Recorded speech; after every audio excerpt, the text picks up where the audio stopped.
our business, we hire a lot of young people, and we can live with the $1.60 wage, whereas at $2.20 it gets... To the American small businessman, working a 60-hour week is often a luxury. It is a hard, frustrating, uphill battle just to keep alive.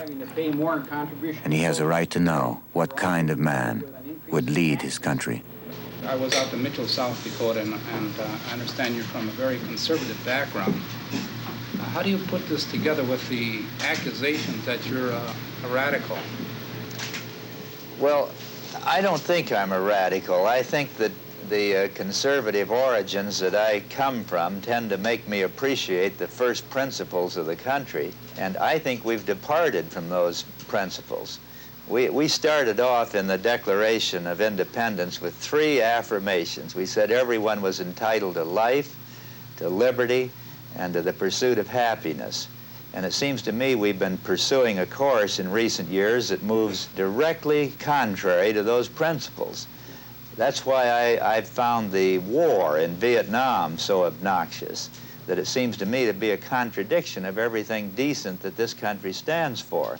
I'm not talking about the commitment of the individual soldier, but the whole policy of massive aerial bombardment of primitive agricultural countries I find offensive to the ideals that I was taught in a religious home.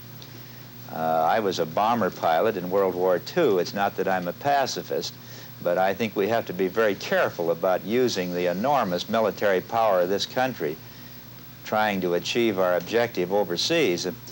I think that any sense of justice would call on conservatives or liberals to address the inequities in our tax system. It's just not fair. Now, people say I'm radical in saying we ought to close the loopholes in the tax laws, but I just think it's justice and common sense.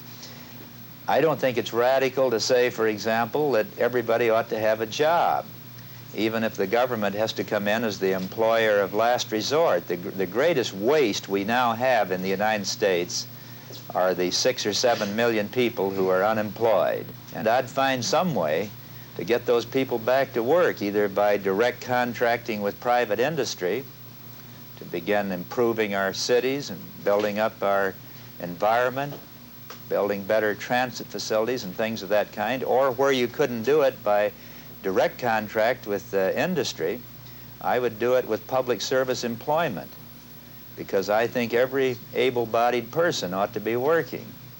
And I don't regard that as a radical doctrine.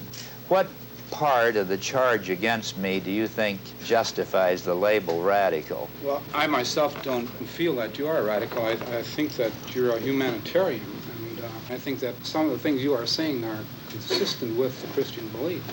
This would be my feeling, but I've heard this charge made several times. Every leader throughout our history who has advocated change in the way things are at a given time has been called a radical.